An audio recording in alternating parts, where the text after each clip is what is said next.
Hi again, everyone. This video is sponsored by contribution from Brittany, and here's her story.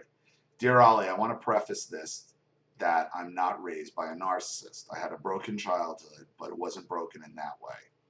This is about someone who I care a lot about. I met my boyfriend 4.5 years ago, and we started to date three and a quarter years ago.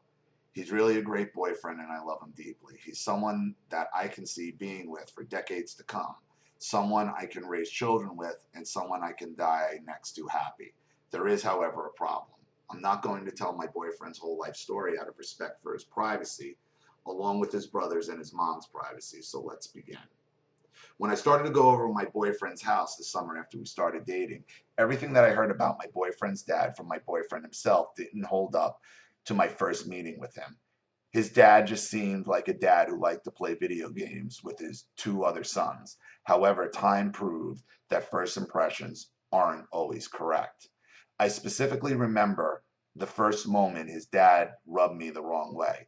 I was sitting in their living room with my boyfriend, his parents, and his brothers. His dad sat at the computer and went to YouTube right before dinner ended. His dad turned to me and said something along the lines of, Brittany, we have a tradition here where we suggest a song to play to the family. Being put on the spot made me anxious, and my mind went blank. After a minute of him trying to get me to suggest a video, he gave up and asked one of my boyfriend's brother for a song to play. He obliged. My boyfriend asked if he could go to the room he and one of his other brothers shared, and his mom said he could. He lives in the house and he has to ask permission to go to his own room.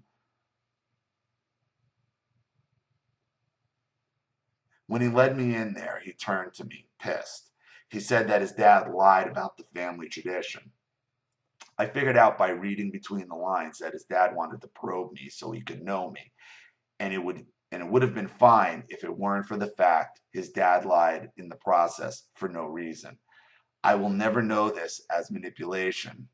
I would later know this as manipulation and a way for narcissists to project some sort of illusion. After countless encounters, each getting worse to a certain degree, I ended up trying to look for answers on Google. As it turns out, my boyfriend's dad is a narcissist, and my boyfriend has been living through psychological abuse that will only be helped if he decides that it's enough being controlled by this man. Anytime that I feel like I could be wrong about his dad, he shows his true colors all over again. Either he'll have a tantrum on how people want him to be the bad guy, or he'll say threatening things to my boyfriend in front of me, such as, you're never going to leave, I'll always find you and bring you back here. His dad will be mad for the rest of the evening if I don't say hi when I step through the door.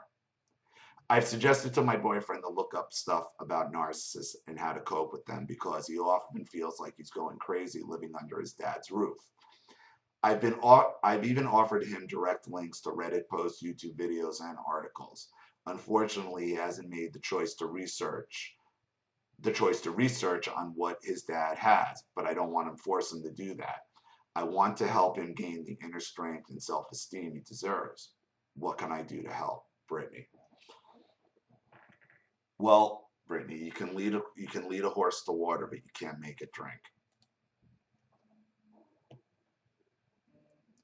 You can put it all in front of them. You can show them all the evidence, but you can't make them read it and you can't make them absorb it.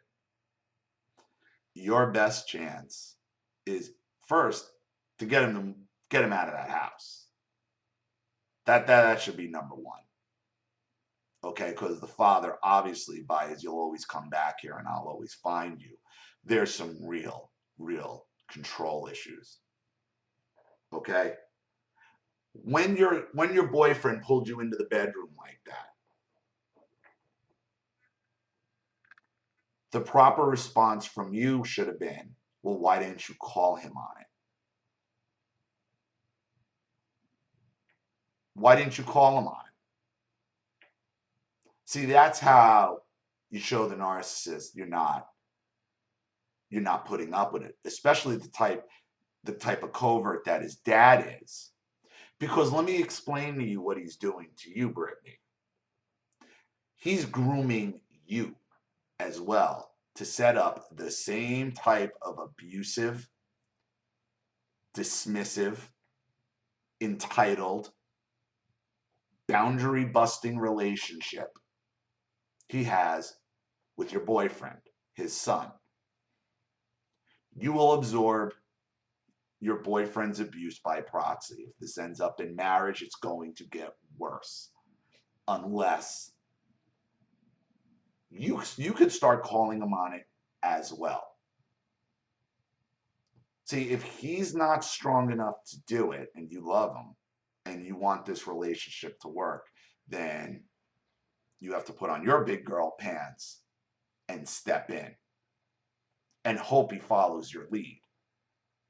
Because if he doesn't follow your lead, then the relationship is going nowhere. We'll never succeed because this issue is only going to get worse. It never gets better.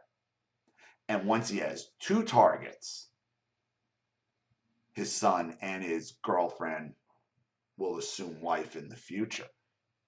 The control and the tantrums and the freakouts are only going to come more and more often, and they're going to get worse and worse. If you see his father acting out, you should call him on it. But you should tell your boyfriend, why aren't you calling him on it when it happens? I got your back. I got your back. Narcissists don't like uneven odds. They don't like fighting multiple people at once. I've made a video about this. Narcissists can only take on one person at a time. They can make flying monkeys. That's different than the target, which your boyfriend is. Your boyfriend is the target. Nothing's stopping you from watching these videos. Just watch the videos in front of him. Eventually, he's going to get, if he's getting as sick of it as you say he is, then with your help, you should be able to get him to drink the water. Not just stare at it. But you have to be a bigger part of this. You have to show him you're willing to have his back and you're willing to fight for him.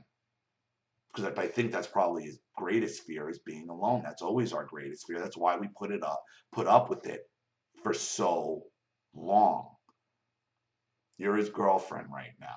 They're his, what he believes is family. So he's got that emotional anchor still tied to him. You got to show him that you're there for the long haul. And by doing that, and you don't do that by telling him, it's not only telling him you love him and having a relationship when the two of you are alone, it's having his back when he needs it the most. And that's how you're going to get the victim to drink the water, when you show them the realities of narcissistic abuse. So thank you for your donation. Thank you for your story. I really appreciate it. I hope it helps. Thank you to everybody watching. Please leave any opinions or advice in the comment section below. And again, if you want your story read on the channel, you have a topic you'd like me to cover, a narcissist you'd like to expose, or you'd like to set up a Skype chat or have a private video done, you know what to do with the PayPal and email links in the description box. I'll have the video right back to you. This is Ollie Matthews. Thanks for watching. See you all again soon.